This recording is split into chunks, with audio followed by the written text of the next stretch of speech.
Thank you,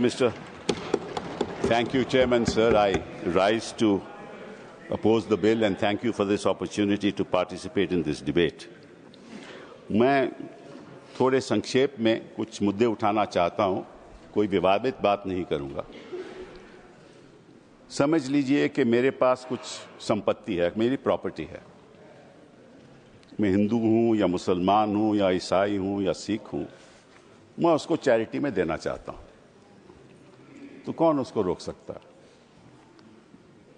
कोई नहीं रोक सकता।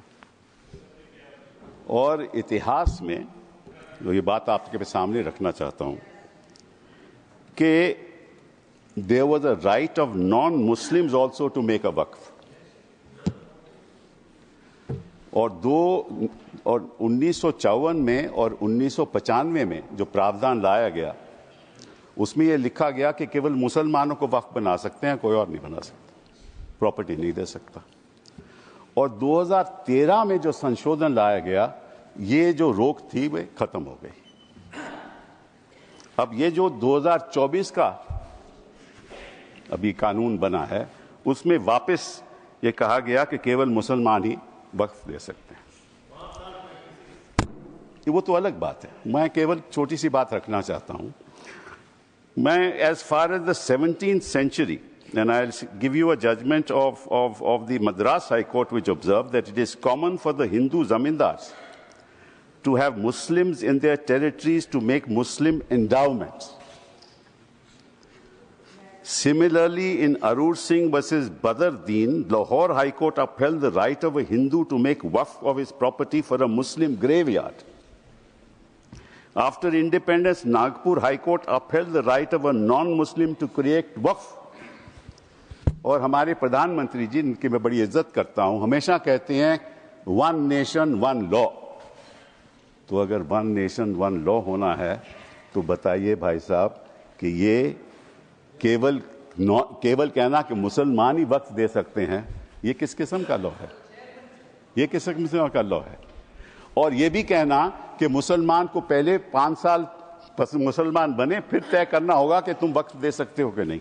अरे भाई, प्रॉपर्टी मेरी, मालकियत मेरी, चैरिटी में मैं देना चाहता हूं, आप कौन होते हो कहने को नहीं दे सकते? ये कौन सा कानून है? ये छोटी सी बात है, ये कौन सा कानून है? मैं हिंदू हूं, हिंदू होकर भी मैं दे सकता हूं। ये तो मेरी मर्जी है ना, प्रॉपर्टी तो मेरी है, आपका तो कोई हक नहीं। तो पहली बात तो ये कि ये आपने प्रावधान रखा क्यों?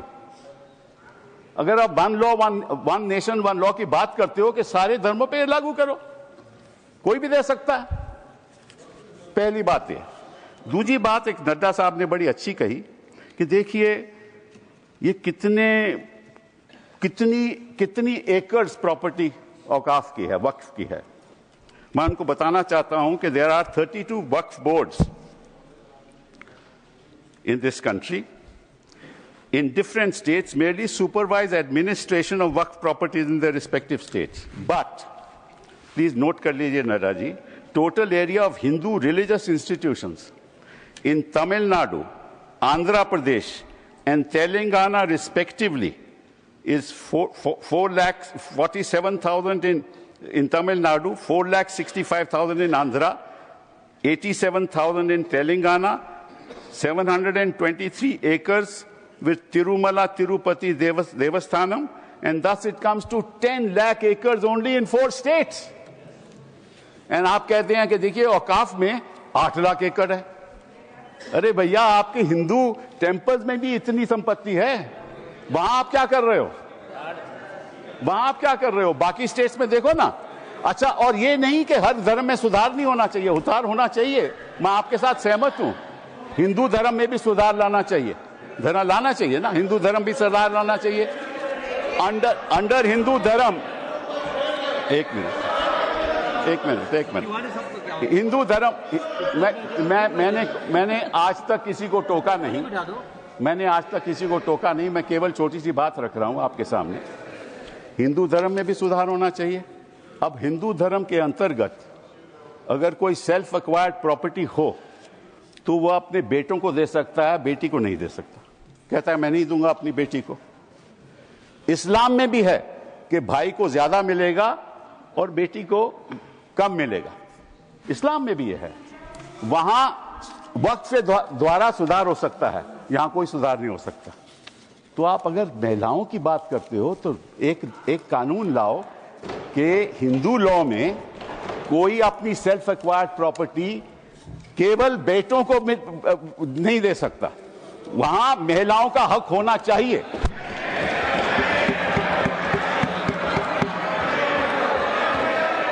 और आप हमें ये आश्वासन दो,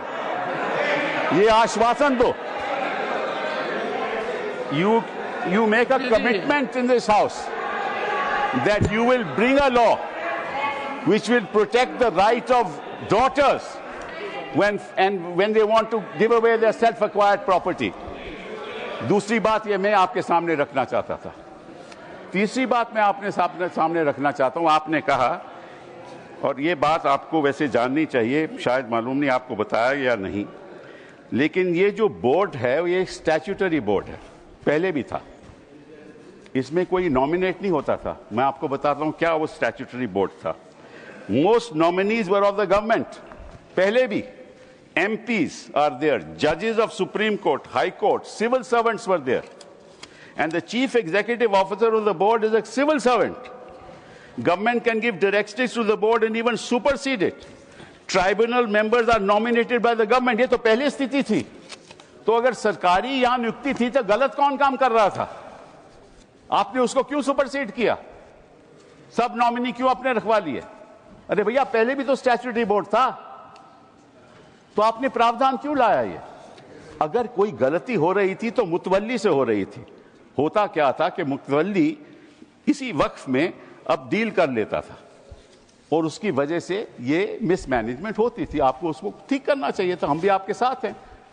पहली बार मुझे याद है, आई थिंक इट वाज 1954, कि तमिलनाडु के ब्राह्मण ने एक कहा कि हमारे यहाँ मंदिरों में बड़ी गड़बड़ हो रही है, और उसकी वजह से 1954 एक्ट बना।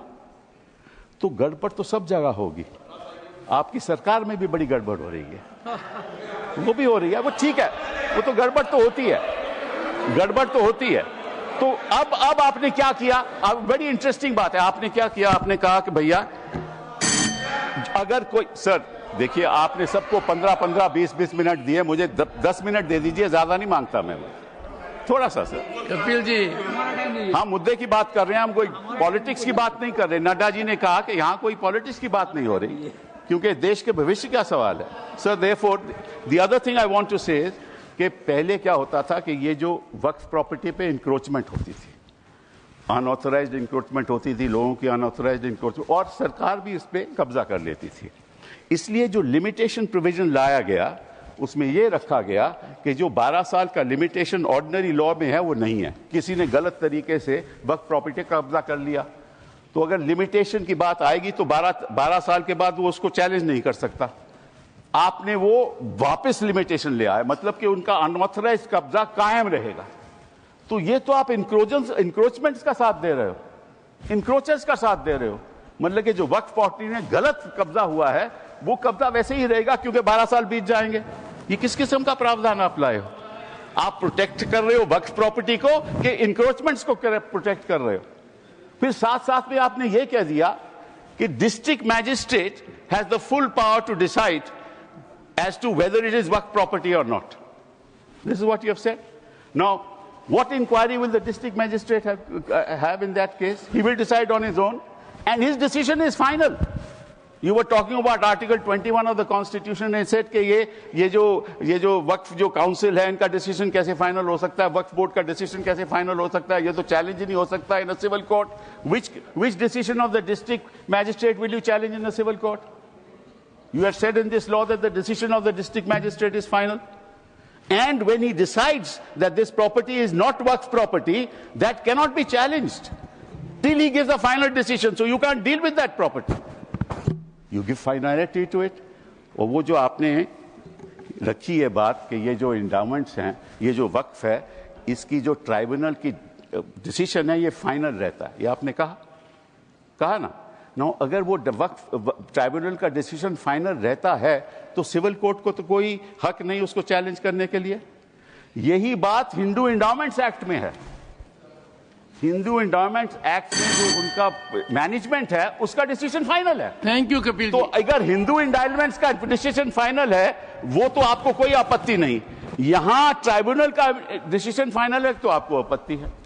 Thank you Kapil ji. ये है sir, thank you sir. Sir last one, Shri 1 second sir, last 10 minutes sir, last sir, okay last sir, the only, देखिए ऐसा है, ओके 2014 के बाद आपके पास टाइम बचा ही नहीं है संजय जी।